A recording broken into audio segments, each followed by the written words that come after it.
Ravi de vous retrouver pour cette semaine des SCPI Perial Asset Management débutée lundi dernier. Cette semaine qui est organisée à l'occasion des assemblées générales de toutes les SCPI de Perial. Je vous rappelle, la semaine dernière, on avait commencé par parler de l'évolution du marché de l'immobilier et de la situation des SCPI.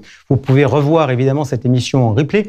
On avait également fait un zoom sur deux SCPI, c'était PF Grand Paris et PFO2. Aujourd'hui, on est là pour parler de PFO avec mes invités. Elle est directrice innovation et RSE chez Perial Asset Management. Anne-Claire Barbieri, bonjour. Bonjour Jean-François.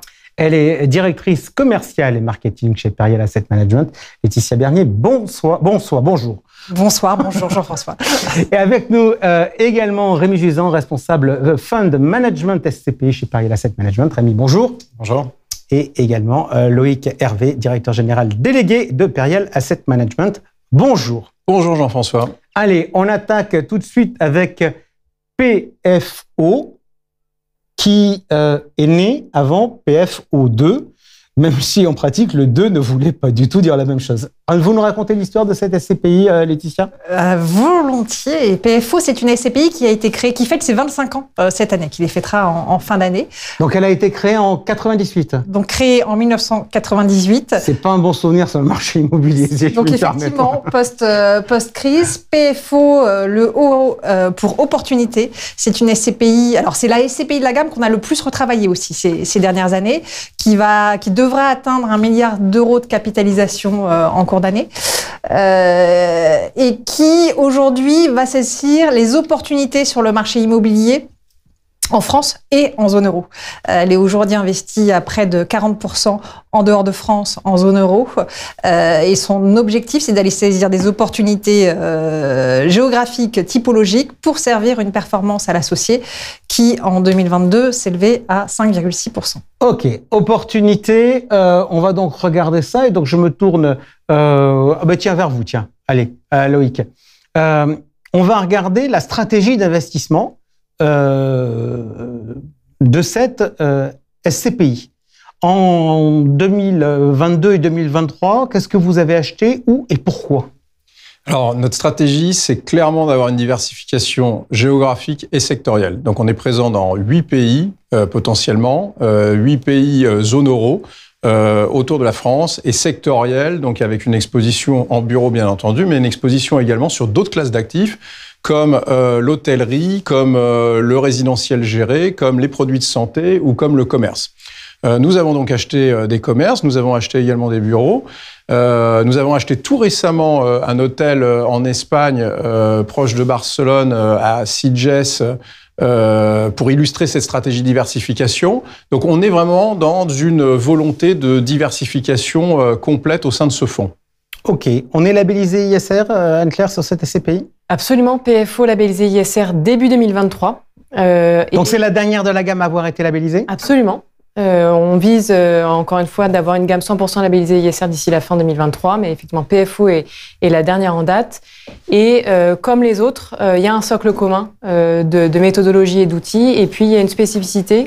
L'objectif extra-financier de PFO vise à maîtriser les risques climatiques qui peuvent survenir sur le patrimoine immobilier. Ça veut dire quoi ? Concrètement, je suis désolé de vous poser la question. Non, mais chaque fois, je vous pose la question en disant « Bon, j'entends bien tous les termes que vous me racontez, mais ça veut dire quoi ?» Concrètement, je pense que ça peut parler à tout le monde maintenant. Malheureusement, il y a beaucoup d'événements climatiques extrêmes qui surviennent en Europe. On parle de sécheresse, on parle d'inondations, on parle de canicules, on parle de grand froid, qui vont impacter à la fois la façon dont les locataires ont d'utiliser les immeubles. Ils vont avoir plus ou moins de confort dans l'utilisation de ces espaces-là.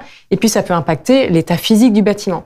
Donc, ça va impacter potentiellement la valeur de l'actif. Et donc, pour éviter d'avoir une perte de valeur du patrimoine, on va essayer de comprendre quels sont les risques climatiques qui sont associés à ce patrimoine et anticiper tous les travaux qu'on va devoir réaliser pour préserver cette valeur. Pardon, Anne-Claire, mais puisque on se voit régulièrement depuis la semaine dernière, donc je vous écoute attentivement. J'ai compris que vous travaillez sur 2 piliers. Il y a un pilier lors de l'acquisition, et puis il y a un pilier lors de la gestion. Est-ce que, vu le thème que vous choisissez, c'est plus un sujet gestion ou c'est plus un sujet investissement ? Parce qu'entre guillemets, si on est sur une zone inondable, mieux pas acheter l'immeuble.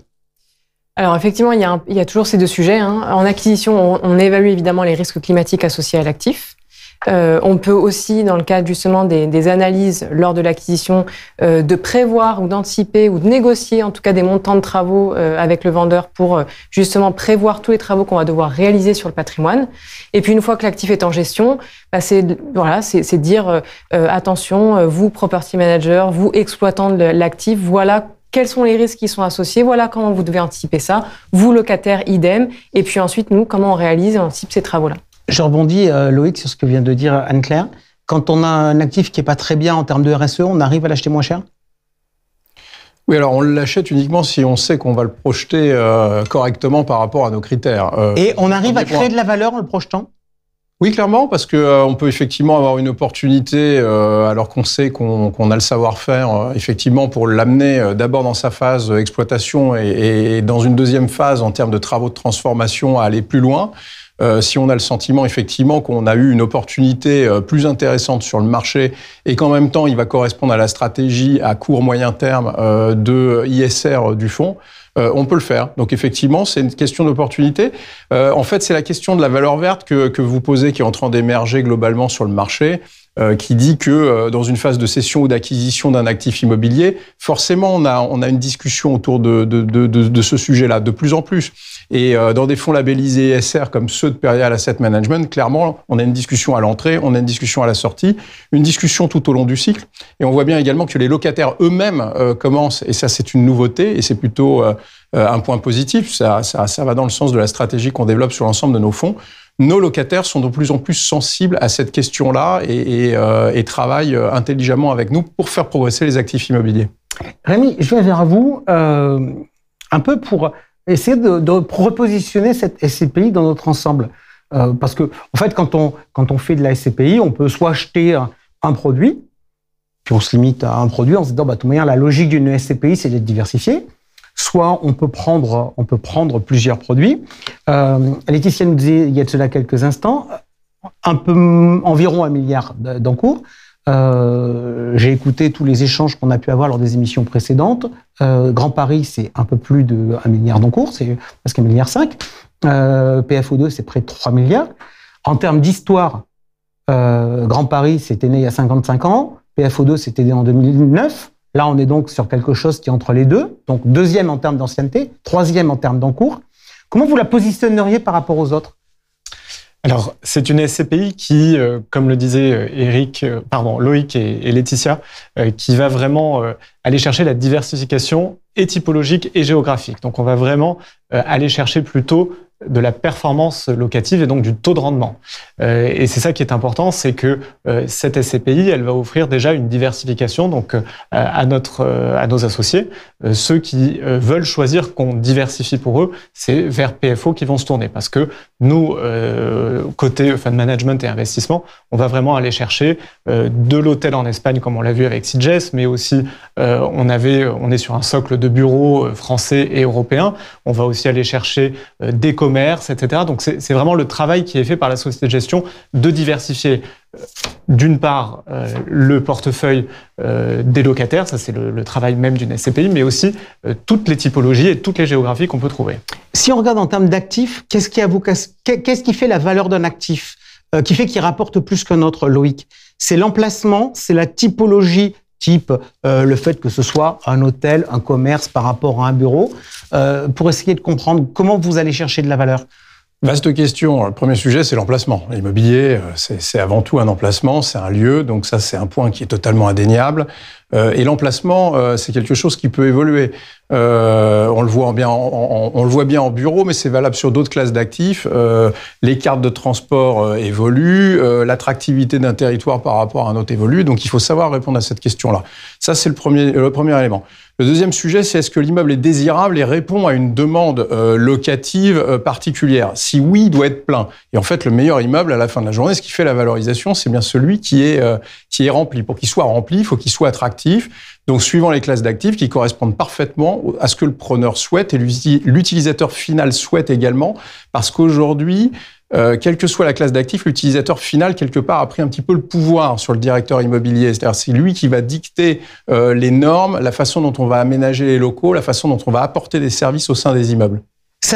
Anne-Claire, ça m'amène une question. Depuis le début, dans toutes nos séquences, on a parlé de ESG, les critères environnementaux, sociaux, gouvernance. Sur les usages, le S a une grande importance. C'est-à-dire que la façon dont les collaborateurs vivent l'immeuble, dans une époque où le télétravail fait peur à tout le monde, où on s'est dit finalement les gens vont plus aller au bureau, le S est important. Absolument. Il est important. Alors, il est toujours plus compliqué à mesurer puisqu'il y a moins de normes et moins d'indicateurs précis. Mais effectivement, dans un contexte où, pour certains secteurs, la guerre des talents est exacerbée, donc l'importance de pouvoir attirer et retenir les talents dans des lieux qui sont agréables à vivre, dans des lieux avec beaucoup de services, dans des lieux qui sont plus confortables que mon petit bureau dans mon logement. C'est très important. Donc, il y a plein de façons de le traiter. Effectivement, ça peut être une gamme de services élargie, ça peut être effectivement l'emplacement, l'accessibilité en transport, voire, et là, il y a aussi quelques études qui le démontrent, un rapport exacerbé à la nature. Donc, on revient sur le sujet de la biodiversité. OK. Rémi, on va regarder tout de suite quelques chiffres. C'est les chiffres des performances de cette SCPI. On voit donc les actifs sur gestion. Moi, je voudrais un commentaire sur un chiffre. 5,57% de taux de distribution. C'est plus que la moyenne du marché. Pourquoi et comment ? Alors effectivement, on est arrivé en 2022 à avoir affiché un taux de distribution de 5,57%. On le rappelle, un PFO a cette opportunité, a cette vocation à distribuer via des acquisitions à plus haut rendement. Comment nous sommes arrivés là ? C'est avant tout parce qu'on a un portefeuille qui est aujourd'hui très bien positionné. On le verra peut-être tout à l'heure, mais on a un taux de rendement immobilier qui est plus élevé. On est allé chercher un petit peu plus de risques en allant chercher des immeubles en Europe. Donc, on sait qu'on a des pays ou des classes d'actifs qui peuvent aller s'acheter à des taux qui sont plus intéressants pour une SCPI. Donc, on est allé chercher ce risque-là. Et c'est ça qui fait en fait donc le taux de distribution de PFO. Et on est effectivement au-dessus de la moyenne de marché, toutes SCPI confondues, on est à 4,53. Et donc là, on est à 5,57 pour PFO. OK, alors on va juste revenir quand même sur un point technique, puisque la réglementation a changé. Le taux de distribution, c'est pas la somme exactement des acomptes de ce que je touche dans ma poche, puisqu'il y a eu des évolutions sur la place. Rémi, vous nous donnez le détail de ce qui a changé ? Effectivement, donc l'ASPIM a changé les méthodes de taux de distribution. Avant, on parlait de TDVM, donc on divisait le dividende net par le prix de la part. Aujourd'hui, on parle de taux de distribution. Le taux de distribution, c'est plus un dividende net, mais c'est un dividende brut divisé par le prix de part. Alors concrètement, quelle est la différence entre dividende net et dividende brut ? C'est que le dividende brut, il intègre toute la fiscalité qui est déjà payée par le fonds pour les associés. Donc, dans cette fiscalité, il peut y avoir l'impôt payé en Europe, mais aussi l'impôt qui est généré lors de cession des actifs. Donc, et c'est le cas, et c'est ce qu'on a eu aussi sur PFO en 2022, qui donne ce taux de distribution de 5,57%. OK, on va maintenant regarder, parce que l'un des critères qui est important, c'est l'occupation, la vie locative. Déjà aujourd'hui, ça a combien de... je vois là 300 baux, donc c'est vraiment diversifié, y compris en nombre de locataires ? Absolument, oui, on est sur une SCPI qui n'a pas de très gros volume d'acquisition et on a plutôt des multilocataires, donc 300 baux, effectivement, c'est déjà très diversifié. OK, tout à l'heure, vous nous aviez parlé du taux de rendement 6,1%. Moi, il y a un chiffre qui me surprend, 5,8 ans, durée résiduelle ferme des baux, c'est plus que ce que l'on a vu jusqu'à présent. C'est lié à quoi ? C'est lié à la typologie des actifs qui sont à l'intérieur ? C'est lié à l'Europe ? C'est lié à l'Europe. Effectivement, en France, on a traditionnellement des baux 3, 6, 9. En Europe, on a beaucoup plus de flexibilité sur les baux. Donc, on peut aller chercher des 10, 15 ans. Donc ça, c'est un premier élément. On a cette partie-là, mais c'est aussi lié aux typologies. On a des hôtels, on l'a vu tout à l'heure sur Sitges. Les hôtels, on a des contrats qui sont plus longs. Les opérateurs investissent dans les hôtels, donc ils sont plus à même de signer des contrats de 10, 15 ou 20 ans. Et donc, c'est vrai que c'est ça qui va rallonger la durée des baux. C'est à la fois l'Europe et la typologie des actifs. Ok, Loïc, je viens vers vous maintenant pour poursuivre nos explications entre guillemets techniques, puisqu'on est en train de regarder la partie locative. Dans les indicateurs qui sont à la partie locative, il y en a un qu'on appelle le TOF, le taux d'occupation financière. Là aussi, les règles de calcul ont changé cette année. Oui, elles ont changé puisqu'elles ont intégré dans le taux d'occupation classique, c'est-à-dire le taux d'occupation physique qu'on peut imaginer, les franchises de loyer qui sont distribuées alors essentiellement plutôt en immobilier entreprise, c'est moins vrai sur d'autres classes d'actifs, et également éventuellement qui permettent d'isoler les immeubles qui seraient en cours de restructuration ou en cours de cession. Donc, pour faire simple, sur PFO, qui est un fonds diversifié, donc qui n'a pas que du bureau, la part de franchise de loyer est un petit peu plus faible mécaniquement, et donc on a un taux d'occupation financier également qui est important, parce qu'on a également une deuxième composante sur la vacance, cette fois-ci structurelle des biens, qui est très peu élevée sur ce fonds. Ok, on regarde d'ailleurs justement les chiffres, 95,9% à la fin du premier trimestre 2023 de taux d'occupation financier, 93 en occupé, 93,60 en occupé, 1,50 en franchise de loyer, 0,8 en promesse de vente. Ça veut dire que la politique d'investissement, c'est aussi une politique de rotation du portefeuille avec des ventes d'opposition. Absolument. On est, comme pour tous nos SCPI, on a une vraie stratégie de rotation de portefeuille. On identifie des actifs qui ne sont plus dans la stratégie du fonds parce que parfois c'est une question environnementale, parfois c'est une question d'état locatif. Et certains autres actifs, je l'ai mentionné brièvement tout à l'heure, ont été identifiés parce qu'ils sont capables de générer de la plus-value. Et donc ces actifs-là, on va les mettre en plan d'arbitrage parce qu'ils vont pouvoir dégager de la performance pour nos associés et effectivement donc vont s'inscrire dans ces plans d'arbitrage. Je vais être un peu provoque avec vous, Anne-Claire. J'entends un mot qui revient comme ça de manière un peu récurrente, c'est le mot opportunité. Est-ce que pour ces gens-là qui ne me parlent que d'opportunité, vous n'êtes pas parfois une petite contrainte? Autrement dit, est-ce que vous n'êtes pas en train de leur dire « Oh là là », j'imagine bien les voir arriver en disant « Oh là là, on a trouvé un immeuble à 8%. Bon, il faut bien reconnaître qu'il y a des trous dans les murs, c'est une passoire thermique. Anne-Claire, 8%. » Alors, on n'est pas une contrainte. En revanche, on est attentif effectivement à l'acquisition, de s'assurer justement qu'on respecte bien cette note seuil. En revanche, toute notre stratégie ESG, à la fois sur PFO, mais sur l'ensemble des fonds, c'est une stratégie ESG dite Best in Progress. Qu'est-ce que ça veut dire? Ça veut dire qu'on s'engage à améliorer en continu la performance extra-financière d'un actif. Donc, si un actif rentre au-dessus de la note seuil ESG, ça fonctionne, mais évidemment, on ne va pas se satisfaire de cela. On va s'assurer qu'on le met sur une trajectoire d'amélioration.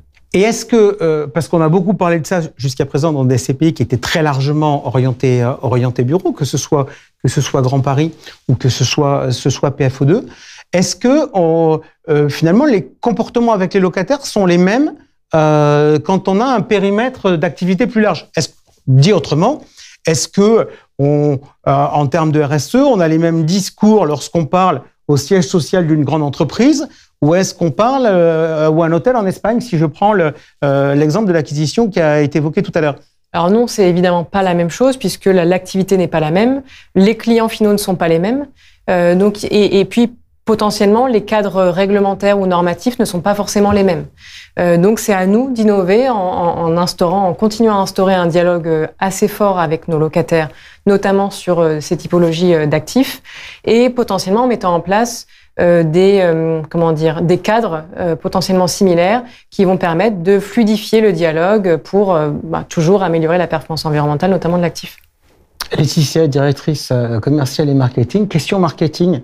Pourquoi lui avoir gardé le nom de PFO? De mémoire, à l'origine, elle s'appelait PF Opportunité. On a repositionné la SCPI, on a fait tout un travail sur l'asset de cette SCPI, comme on l'a expliqué. Et pour bien souligner ce renouveau de la SCPI, on a changé son nom. Elle était très connue sous PF Opportunité, effectivement. Par les vieux, pardon. Ça, c'est pour moi. Beaucoup d'associés, d'ailleurs, continuent à l'appeler PF Opportunité, mais simplement, voilà, on a voulu signifier le fait qu'on renouvelait son patrimoine et qu'on faisait un travail significatif sur son patrimoine. OK. Qu'est-ce qu'on fait sur la dette aujourd'hui, Loïc, sur cette SCPI? Il y en a 28,3% de taux d'endettement. Et on a 28% d'endettement que nous avons monté avant la crise que nous connaissons aujourd'hui, donc avant la remontée des taux. Donc c'est ça qu'il faut souligner, c'est-à-dire que PFO bénéficie d'une très bonne dette, une dette à 5-7 ans, à des niveaux très bas et qui sont très relutifs pour la performance du fonds. Ça, c'est le premier point. Maintenant, toutes les nouvelles acquisitions qu'on va être amené à faire ou les lignes de crédit qui arriveraient à échéance dans ce moment de marché qui est un petit peu compliqué d'un point de vue financement, on a plutôt tendance à les rembourser que de rentrer des lignes de crédit à des niveaux beaucoup plus élevés. Donc, gestion prudentielle de cette dette-là.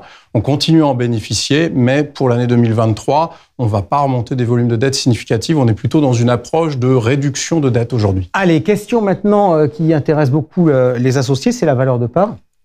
Elle bouge ou elle bouge pas ? Elle ne bouge pas. On est comme sur nos autres SCPI, on est dans un marché qu'on ne connaît pas, qui bouge. Donc, on préfère garder la valeur de part à son niveau actuel. Et alors, la valeur d'expertise, parce qu'en fait, on rappelle, il y a deux choses. Il y a la valeur de part qui est entre guillemets dans une SCPI à capital variable décidée par la société de gestion, où en fait, on a une marge de manœuvre par rapport à la valeur de reconstitution. Donc, la valeur de reconstitution, elle bouge comment ? Alors, la valeur d'expertise a légèrement baissé. On a baissé de 1,2% sur l'année, mais on reste avec une valeur de reconstitution qui est supérieure à notre valeur de part. Donc, on a un matelas qui est important sur PFO, donc on n'a pas de sujet. Mais pour autant, par prudence, on ne va pas l'augmenter. On va rester dans la valeur de part qu'on connaît aujourd'hui. OK. Question par rapport à ça, puisque on a vu dans nos précédents échanges qu'il y avait des différences de comportement en termes d'expertise selon les classes d'actifs, qu'il y avait des comportements différents selon les localisations, parce que les experts de tous les pays ne réagissent pas de la même façon et les marchés eux-mêmes ne réagissent pas de la même façon. Les dessous du moins 1,2, c'est quoi principalement ? Alors, c'est beaucoup d'Europe du Nord, les Pays-Bas qui ont été très sévères sur leurs expertises, un peu d'Allemagne également. Et en France, on a eu plutôt des bonnes surprises sur les actifs qu'on avait en région. Donc voilà, tout ceci, c'est un peu équilibré. C'est un petit peu difficile de vous tirer un trait tant le portefeuille est divers sur PFO, mais voilà, la région française, en tout cas, c'est plutôt apprécié et bien comporté, alors que l'Europe du Nord, au contraire, c'est un peu plus détérioré. 5,57% de taux de distribution 2022 selon la nouvelle norme. Quel est l'objectif pour 2023 ? Pour 2023, on avait annoncé en fin d'année une fourchette de distribution entre 5,30 et 5,80. C'est d'ailleurs celle que j'ai à l'écran.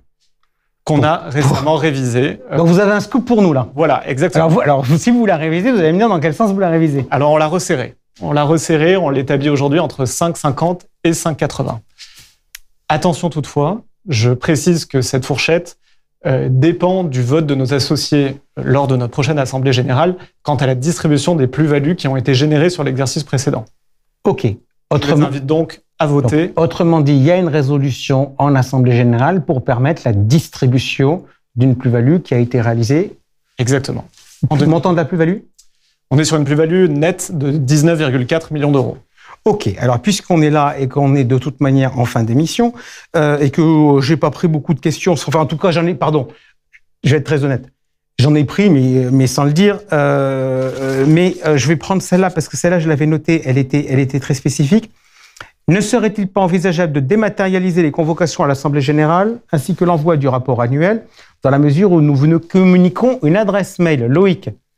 Oui, de fait, on aimerait d'ailleurs que le rapport annuel soit définitivement entériné comme étant quelque chose de purement dématérialisé. On a fait néanmoins, c'est pas le cas de la législation aujourd'hui, mais on a fait des efforts très substantiels pour réduire l'impact carbone notamment avec, vous l'aurez vu dans un rapport annuel qu'on a voulu qualitatif à la fois, resserré et plein d'attention sur les matériaux utilisés de façon à minimiser son impact environnemental. OK. Et en complément, tous les associés peuvent recevoir la convocation et le rapport annuel par voie digitale en signifiant leur choix dans leur espace privé sur Pereal.com. OK. Donc, autrement dit, c'est possible. Si on fait ça, parce qu'on a ça sur d'autres sujets sur la place, je pense notamment aux assemblées générales de sociétés cotées, mais on ne peut le faire que si c'est une démarche volontaire du porteur, et ça ne peut pas être imposé par la société de gestion. Et moi, du coup, j'ai une question aussi. le rapport extra-financier des SCPI, il n'est pas avec le rapport annuel, il est à part? Et oui, et pourquoi? Alors, lui, il est 100% dématérialisé. Alors, pourquoi il n'est pas dans le rapport annuel? On souhaite se diriger vers un rapport intégré. En revanche, comme vous le savez, comme on a beaucoup d'actifs et donc beaucoup de données extra-financières à collecter, ça nous demande un certain temps pour le collecter, l'analyser et le calculer, ce qui ne nous permettrait pas de l'intégrer dans une version papier qui sort un petit peu plus tôt. Voilà. Ok, merci beaucoup à tous les quatre d'avoir terminé cette émission avec le sourire puisqu'on a terminé sur ce thème de l'Assemblée Générale. Je rappelle que si on a fait cette semaine des SCPI Imperial Asset Management, c'est effectivement en perspective des prochaines Assemblées Générales de vos SCPI. Donc merci de nous avoir écoutés, mais merci aussi de voter ou de donner pouvoir. Salut à vous tous, on se retrouve demain pour parler de la dernière de la gamme, CPF Hospitalité Europe. Salut, à demain.